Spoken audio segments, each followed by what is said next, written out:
करीब 4 वर्षों के बाद प्रवासी भारतीय दिवस सम्मेलन एक बार फिर अपने मूल स्वरूप में अपनी पूरी भव्यता के साथ हो रहा है। अपनों से आमने सामने की मुलाकात का, आमने सामने की बात का अपना अलग ही आनंद भी होता है और उसका महत्व भी होता है। मैं आप सभी का 130 करोड़ भारतवासियों की ओर से अभिनंदन करता हूं, स्वागत करता हूं। भाइयों और बहनों, यहां उपस्थित प्रत्येक प्रवासी भारतीय अपने अपने क्षेत्रों में असाधारण उपलब्धियों के साथ अपने देश की माटी को नमन करने आया है। और ये प्रवासी भारतीय सम्मेलन मध्य प्रदेश की उस धरती पर हो रहा है जिसे देश का हृदय क्षेत्र कहा जाता है। एमपी में मां नर्मदा का जल, यहां के जंगल, आदिवासी परंपरा, यहां का अध्यात्म, ऐसा कितना कुछ है जो आपकी इस यात्रा को अविस्मरणीय बनाएगा।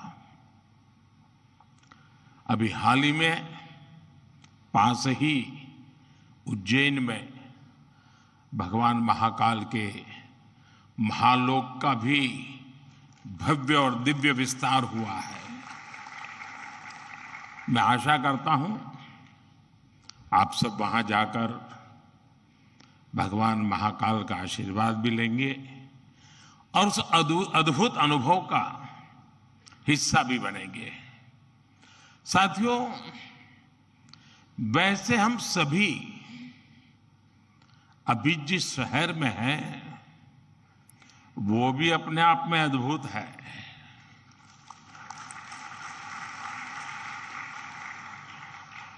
लोग कहते हैं कि इंदौर एक शहर है, लेकिन मैं कहता हूं इंदौर एक दौर है। ये वो दौर है जो समय से आगे चलता है फिर भी विरासत को समेटे रहता है। इंदौर ने स्वच्छता के क्षेत्र में देश में एक अलग पहचान स्थापित की है। खाने पीने के लिए अपन का इंदौर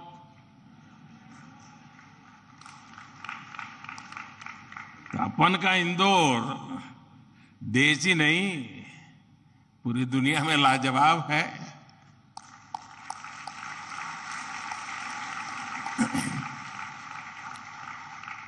इंदौरी नमकीन का स्वाद, यहाँ के लोगों के यहाँ पर जो पोहे का पैशन है,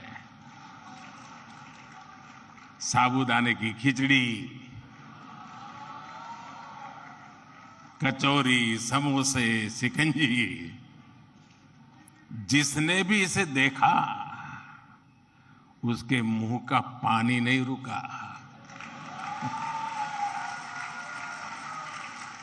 और जिसने इन्हें चखा उसने कहीं और मुड़कर नहीं देखा।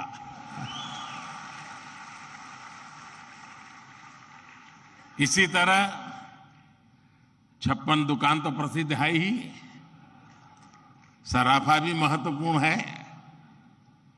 यही वजह है कि कुछ लोग इंदौर को स्वच्छता के साथ साथ स्वाद की राजधानी भी कहते हैं। मुझे विश्वास है यहां के अनुभव आप खुद भी नहीं भूलेंगे और वापस जाकर दूसरों को यहां के बारे में बताना भी नहीं भूलेंगे। फ्रेंड्स, दिस प्रवासी भारतीय दिवस is special in many ways. We celebrated 75 years of India's independence just a few months ago. A digital exhibition related to our freedom struggle has been organized here. It brings the glorious era in front of you again. Friends, the nation has entered the Amrit Kaal of the next 25 years. Our Pravasi Bhartiyas have significant place in this journey. India's unique global vision and its important role in the global order will be strengthened by you people. साथियों, हमारे यहां कहा जाता है स्वदेशो भुवनत्रयम्, अर्थात हमारे लिए पूरा संसार ही हमारा स्वदेश है। मनुष्य मात्र ही हमारा बंधु बांधव है। इसी वैचारिक बुनियाद पर हमारे पूर्वजों ने भारत के सांस्कृतिक विस्तार को आकार दिया था। हम दुनिया के अलग अलग कोनों में गए। हमने सभ्यताओं के समागम की अनंत संभावनाओं को समझा। हमने सदियों पहले वैश्विक व्यापार की असाधारण परंपरा शुरू की थी। हम असीम लगने वाले समंदरों के पार गए। अलग अलग देशों, अलग अलग सभ्यताओं के बीच व्यावसायिक संबंध कैसे साझी समृद्धि के रास्ते खोल सकती है, भारत ने और भारतीयों ने करके दिखाया। आज अपने करोड़ों प्रवासी भारतीयों को जब हम ग्लोबल मैप पर देखते हैं तो कई तस्वीरें एक साथ उभरती हैं। दुनिया के इतने अलग अलग देशों में जब भारत के लोग एक कॉमन फैक्टर की तरह दिखते हैं तो वसुधैव कुटुंबकम की भावना उसके साक्षात दर्शन होते हैं। दुनिया के किसी एक देश में जब भारत के अलग अलग प्रांतों, अलग अलग क्षेत्रों के लोग मिलते हैं तो एक भारत श्रेष्ठ भारत का सुखद एहसास भी होता है। दुनिया के अलग अलग देशों में जब सबसे शांतिप्रिय, लोकतांत्रिक और अनुशासित नागरिकों की चर्चा होती है तो मदर ऑफ डेमोक्रेसी होने का भारतीय गौरव अनेक गुना बढ़ जाता है। और जब हमारे इन प्रवासी भारतीयों के योगदान का विश्व आकलन करता है तो उसे सशक्त और समर्थ भारत, इसकी आवाज सुनाई देती है। इसलिए ही तो मैं आप सभी को, सभी प्रवासी भारतीयों को विदेशी धरती पर भारत का राष्ट्रदूत, ब्रांड एम्बेसडर कहता हूं।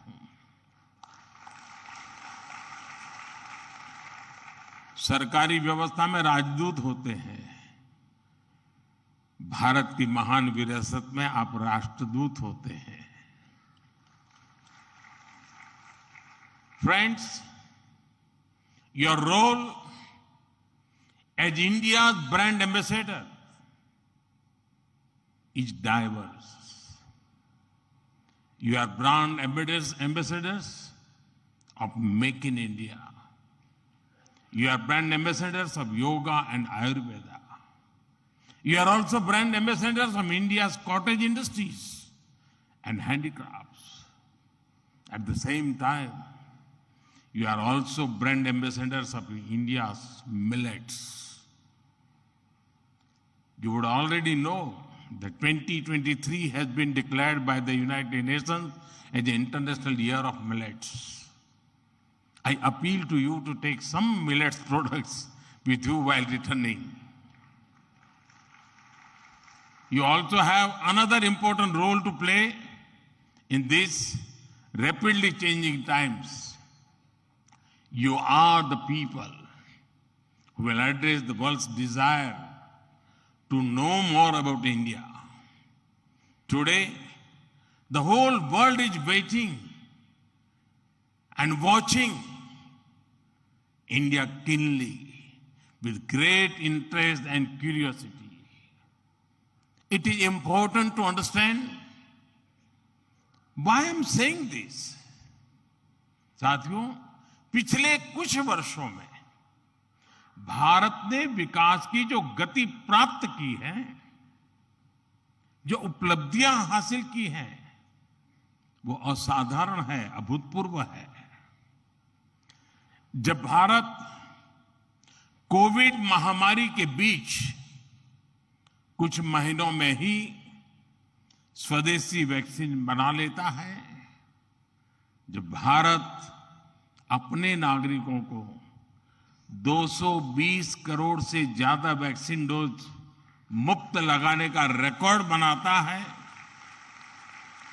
जब वैश्विक अस्थिरता के बीच भी भारत विश्व की उभरती अर्थव्यवस्था बनता है, जब भारत विश्व की बड़ी इकोनॉमी से कॉम्पीट करता है, टॉप 5 इकोनॉमी में शामिल होता है, जब भारत दुनिया का तीसरा सबसे बड़ा स्टार्टअप इकोसिस्टम बनता है, जब मोबाइल मैन्युफैक्चरिंग जैसे क्षेत्रों में, इलेक्ट्रॉनिक मैन्युफैक्चरिंग के क्षेत्र में मेक इन इंडिया का डंका बजता है, जब भारत अपने दम पर Tejas fighter plane, aircraft carrier, INS Vikrant और अरिहंत जैसी न्यूक्लियर सबमरीन बनाता है, तो स्वाभाविक है दुनिया और दुनिया के लोगों में क्यूरियोसिटी होती है कि भारत क्या कर रहा है, कैसे कर रहा है।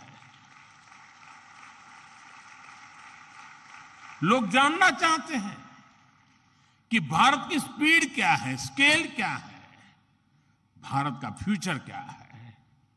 इसी तरह जब कैशलेस इकोनॉमी की बात होती है, फिनटेक की चर्चा होती है, तो दुनिया ये देखकर हैरात में है कि विश्व के 40% real time digital transaction Bharat में होते हैं।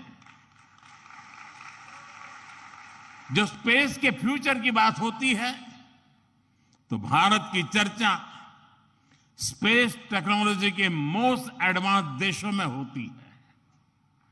भारत एक बार में 100 सैटेलाइट लॉन्च करने का रिकॉर्ड बना रहा है। सॉफ्टवेयर और डिजिटल टेक्नोलॉजी के क्षेत्र में हमारी ताकत दुनिया देख रही है। आप में से बहुत से लोग भी इसका बहुत बड़ा जरिया है। भारत का ये बढ़ता हुआ सामर्थ्य, भारत का ये दमखम, भारत की जड़ों से जुड़े हर व्यक्ति का सीना चौड़ा कर देता है। वैश्विक मंच पर आज भारत की आवाज, भारत का संदेश, भारत की कही बात एक अलग ही मायने रखती है। भारत की ये बढ़ती है ताकत आने वाले दिनों में और ज्यादा बढ़ने वाली है। और इसलिए भारत के प्रति जिज्ञासा, भारत के प्रति क्यूरियोसिटी भी और बढ़ेगी। और इसलिए विदेश में रहने वाले भारतीय मूल के लोगों की, प्रवासी भारतीयों की जिम्मेदारी भी बहुत बढ़ जाती है। आपके पास आज भारत के बारे में जितनी व्यापक जानकारी होगी, उतना ही आप दूसरों को भारत के बढ़ते सामर्थ्य के बारे में बता पाएंगे और तथ्यों के आधार पर बता पाएंगे। मेरा आग्रह है कि आपके पास कल्चरल और स्पिरिचुअल जानकारी के साथ साथ भारत की प्रगति की अपडेटेड इंफॉर्मेशन होनी चाहिए। साथियों, आप सबको ये भी पता है, इस वर्ष भारत दुनिया के G20 समूह की अध्यक्षता भी कर रहा है। भारत इस जिम्मेदारी को एक बड़े अवसर के रूप में देख रहा है। हमारे लिए ये दुनिया को भारत के बारे में बताने का अवसर है। ये दुनिया के लिए भारत के अनुभवों से सीखने का, पुराने अनुभवों से सस्टेनेबल फ्यूचर की दिशा तय करने का अवसर है। हमें G20 केवल एक डिप्लोमेटिक इवेंट नहीं, बल्कि जन भागीदारी का एक ऐतिहासिक आयोजन बनाना है। इस दौरान विश्व के विभिन्न देश भारत के जन जन के मन में अतिथि देवो भव की भावना का दर्शन करेंगे। आप भी अपने देश से आ रहे प्रतिनिधियों से मिलकर उन्हें भारत के बारे में बता सकते हैं। इससे उन्हें भारत पहुंचने से पहले ही अपनत्व और स्वागत का एहसास होगा। साथियों, और मैं तो ये भी कहूंगा कि जब G20 समिट में, क्योंकि कोई 200 मीटिंग होने वाली है, G20 समूह के 200 डेलीगेशन यहां आने वाले हैं, हिंदुस्तान के अलग अलग शहरों में जाने वाले हैं। वापस जाने के बाद वहां पर रहने वाले प्रवासी भारतीय उनको बुलाएं, भारत में गए थे तो कैसा रहा, उनके अनुभव सुने। मैं समझता हूं कि उनके साथ हमारे बंधन को और मजबूत करने के लिए अवसर बन जाएगा।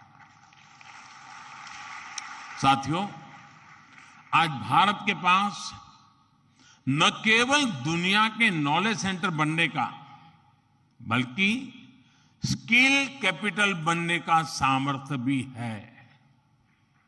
आज भारत के पास सक्षम युवाओं की एक बड़ी तादाद है। हमारे युवाओं के पास स्किल भी है, वैल्यूज भी है और काम करने के लिए जरूरी जज्बा और ईमानदारी भी है।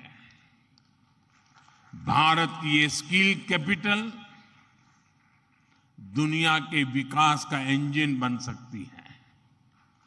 भारत में उपस्थित युवाओं के साथ ही भारत की प्राथमिकता वो प्रवासी युवा भी हैं जो भारत से जुड़े हैं। हमारे नेक्स्ट जनरेशन युवा जो विदेश में जन्मे हैं, वहीं पले बड़े हैं, हम उन्हें भी अपने भारत को जानने समझने के लिए कई अवसर दे रहे हैं। नेक्स्ट जनरेशन प्रवासी युवाओं में भी भारत को लेकर उत्साह बढ़ता चला जा रहा है। वो अपने माता पिता के देश के बारे में जानना चाहते हैं, अपनी जड़ों से जुड़ना चाहते हैं। ये हम सब की जिम्मेदारी है कि हम युवाओं को न केवल देश के बारे में गहराई से बताएं, बल्कि उन्हें भारत दिखाएं भी। पारंपरिक बोध और आधुनिक नजर के साथ ये युवा फ्यूचर वर्ल्ड को भारत के बारे में कहीं ज्यादा प्रभावी ढंग से बता पाएंगे। जितनी युवाओं में जिज्ञासा बढ़ेगी, उतना ही भारत से जुड़ा पर्यटन बढ़ेगा, भारत से जुड़ी रिसर्च बढ़ेगी, भारत का गौरव बढ़ेगा। ये युवा भारत के विभिन्न पर्वों के दौरान, प्रसिद्ध मेलों के दौरान आ सकते हैं या फिर बुद्ध सर्किट, रामायण सर्किट का लाभ उठा सकते हैं। वो आजादी के अमृत महोत्सव के तहत हो रहे कार्यक्रमों में भी जुड़ सकते हैं। साथियों, मेरा एक और सुझाव है। कई देशों में भारत से प्रवासी कई सदियों से जाकर बसे हैं। भारतीय प्रवासियों ने वहां के राष्ट्र के निर्माण में अपने असाधारण योगदान दिए हैं। हमें इनकी लाइफ, उनके स्ट्रगल्स और उनके अचीवमेंट्स को डॉक्यूमेंट करना चाहिए। हमारे कई बुजुर्गों के पास उस जमाने की कई मेमोरीज होगी। मेरा आग्रह है कि यूनिवर्सिटी के माध्यम से हर देश में हमारे डायस्पोरा की हिस्ट्री पर ऑडियो, वीडियो या लिखित डॉक्यूमेंटेशन के प्रयास किए जाएं। साथियों, कोई भी राष्ट्र उसमें निष्ठा रखने वाले हर व्यक्ति के दिल में जीवित रहता है। यहां भारत से कोई व्यक्ति जब विदेश जाता है और उसे वहां एक भी भारतीय मूल का व्यक्तित्व या व्यक्ति मिल जाता है तो उसे लगता है कि उसे पूरा भारत मिल गया। यानी आप जहां रहते हैं, भारत को अपने साथ रखते हैं। बीते 8 वर्षों में देश ने अपने डायस्पोरा को ताकत देने के लिए हर संभव प्रयास किया है। आज भारत का ये कमिटमेंट है कि आप दुनिया में कहीं भी रहेंगे, देश आपके हितों और अपेक्षाओं के लिए आपके साथ रहेगा। मैं गयाना के राष्ट्रपति जी और सूरीनाम के राष्ट्रपति जी का भी हृदय से आभार व्यक्त करता हूं, अभिनंदन करता हूं कि इस महत्वपूर्ण समारोह के लिए उन्होंने समय निकाला और उन्होंने जितनी बातें आज हमारे सामने रखी है वे वाकई बहुत उपयोगी हैं। और मैं उनको विश्वास दिलाता हूं कि जिन सुझावों को उन्होंने रखा है उस पर भारत जरूर खरा उतरेगा। मैं गयाना जी के राष्ट्रपति जी का भी बहुत आभारी हूं कि उन्होंने आज काफी पुरानी यादें साझा की, क्योंकि जब मैं गयाना गया तो मैं कुछ भी नहीं था, मुख्यमंत्री भी नहीं था, और तब का नाता उन्होंने याद करके निकाला। मैं उनका बहुत बहुत आभारी हूं। मैं फिर एक बार आप सभी प्रवासी भारतीय दिवस के लिए इस समारोह में आए, बीच के गैप के बाद मिलने का मौका मिला है। मेरी तरफ से आपको अनेक अनेक शुभकामनाएं हैं। बहुत लोगों से मिलना होगा, बहुत लोग चीजें जानने को मिलेगी, जिससे लेकर के उन स्मृतियों को लेकर के फिर अपने कार्य क्षेत्र में लौटेंगे, अपने रिस्पेक्टिव कंट्री में जाएंगे। मुझे विश्वास है कि भारत के साथ जुड़ाव का एक नया युग शुरू होगा। मेरी आपको बहुत बहुत शुभकामनाएं। धन्यवाद।